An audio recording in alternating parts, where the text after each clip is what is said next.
Shalom, bertemu lagi dalam Renungan Hati, masih membahas tentang doa. Hari ini kita akan berbicara tentang doa saat berbenah diri. Kita akan membaca di dalam Yakobus pasal yang kelima ayat 16. Karena itu hendaklah kamu saling mengaku dosamu dan saling mendoakan supaya kamu sembuh. Doa orang yang benar, bila dengan yakin didoakan, besar kuasanya. Ketika kita berbicara tentang doa, seringkali kita berbicara tentang sebuah hasil.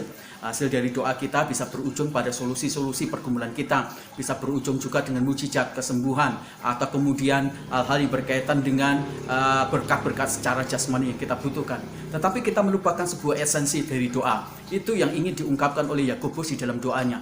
Bagi Yakobus, doa itu adalah saat berbenah diri, waktu berbenah diri. Itu sebabnya dia berkata kepada kita semuanya, doa itu merupakan satu kesempatan bagi kita untuk memperbaiki diri, membenahi pikiran, membenahi rohani, membenahi perkataan, perilaku kita semuanya, motif kita semuanya, hubungan kita, entah itu dengan Tuhan, entah itu dengan sesama. Apa yang dapat kita pelajari berkaitan dengan doa waktu berbenah diri? Yang pertama, ketika kita berbicara tentang doa waktu berbenah diri, di sana kita diajak untuk saling mengaku dosa kita. Semua hal-hal yang berhubungan dengan masalah pergumulan, sakit penyakit, bahkan mungkin bisnis kita yang hancur, kadangkala itu disebabkan karena hubungan yang rusak.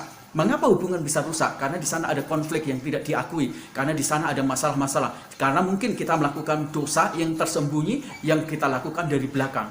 Yakobus berkata kepada kita semuanya supaya kita saling mengaku dosa. Saling mengaku dosa merupakan satu benah diri, benah iman, benah kemudian hubungan, benah hati kita semuanya.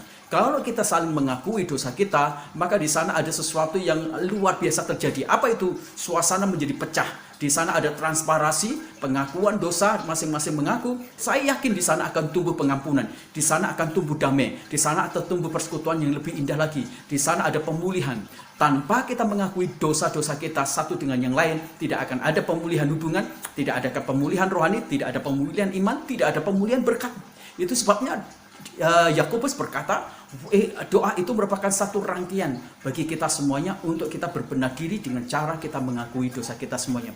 Bapak Ibu, tidak sedikit keluarga rusak, tidak sedikit hubungan antara anak dengan orang tua, istri dengan suami, jemaat dengan gembala, dan jemaat dengan jemaat menjadi rusak dan hancur, dan gereja menjadi pecah.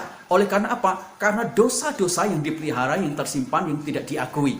Maka ini waktunya bagi kita semuanya dalam doa-doa kita untuk kita berbenah diri. 1 Yohanes pasal yang pertama ayat 9 katakan, hendaklah kita mengakui dosa, sebab Allah itu setia dan dia akan membersihkan hati nurani. Di mana ada pengakuan dosa bersama-sama, di sana hati nurani kita pasti akan disucikan. Yang kedua, apa yang dapat kita pelajari dari doa adalah waktu berbenah diri. Yang kedua, ketika kita berdoa, itu merupakan waktu kita bercermin dengan Tuhan. Waktu kita berdoa itu artinya kita sedang menghadap Tuhan. Pada waktu kita menghadap Tuhan berarti kita sedang menera diri kita sendiri. Orang Jawa bilang kita sedang metani diri kita. Proses metani itu tolak ukurnya adalah cerminnya Allah. Jadi waktu kita berdoa, kita bertemu dengan Tuhan. Waktu kita bertemu dengan Tuhan, kita sedang mengaca diri.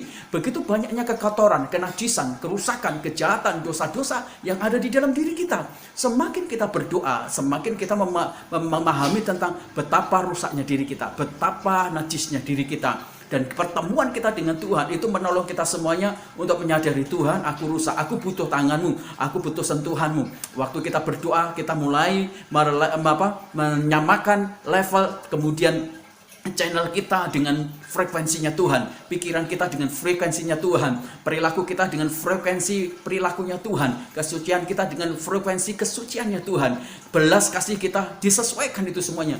Jadi ketika kita mulai bercermin sama Tuhan, di sana ada satu pembaharuan yang hebat luar biasa. John Wesley berkata, kita akan menjadi sama dengan pribadi di mana kita bertemu berdoa. Jadi kalau kita bertemu dengan Tuhan, makin hari kita pasti akan makin sama dengan Tuhan. Kita akan menyesuaikan. Maka doa adalah waktu berbenah diri. Dan yang terakhir, Bapak Ibu yang kekasih dalam Tuhan, apa yang dapat kita pelajari dari doa adalah waktu berbenah diri. Di Yakobus berkata kepada kita semuanya, doa orang benar itu besar kuasanya. Yakobus menekankan tentang sisi orang benar. Sisi orang benar bukan berarti bahwa kita itu adalah orang baik, orang suci yang tidak pernah berdosa. Justru kita menyadari kalau kita bicara tentang orang benar, Yakobus mengajak kita semuanya memahami esensi bahwa kita ini adalah pendosa. Dan kalau kita ini pendosa, maka kita butuh juru selamat, kita butuh penebus, Butuh kemudian orang yang membenarkan, pribadi yang membenarkan kita, yang mengatakan bahwa kita tidak bersalah. Siapa itu?